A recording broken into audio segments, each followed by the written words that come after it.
Now, we've been doing a lot of tonal shaping in this episode where we're essentially trying to impose that modern mixing style onto this track. A lot of that has involved tightening up the lows and adding more prominence to the upper mids and treble of each track. Now, as we do this, the perspective changes and decisions we made earlier on need rebalancing to the new sound that we've sculpted. Here's an example. Let's take a listen to our lead group stem, which we processed in a previous episode.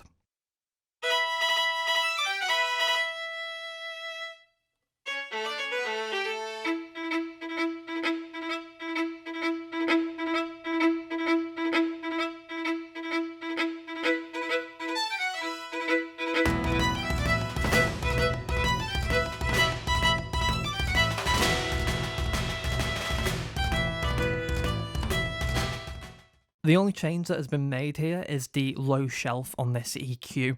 Previously, the low shelf was actually boosting the lower mids of our lead instruments, but after doing all of this tonal rebalancing throughout this episode, the lead instruments started to sound bloated in comparison with the rest of the mix. Essentially, the lesson here is mixing is an unlinear process. You're not going A, B, C, no matter how good your workflow is. It's more like if I change C, I need to check how that interacts with A and B. So the idea is because we hadn't done all that tonal shaping, I thought earlier on that we needed more bass in the low shelf on the lead instruments. Now that we've done that tonal shaping, I've realised we don't need that.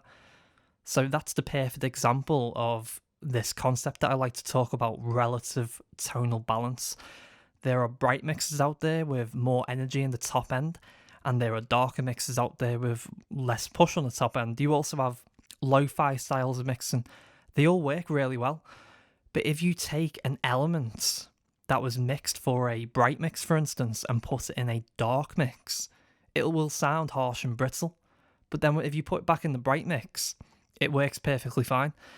Personally, I think understanding this is what makes the difference between a beginner and an intermediate mix.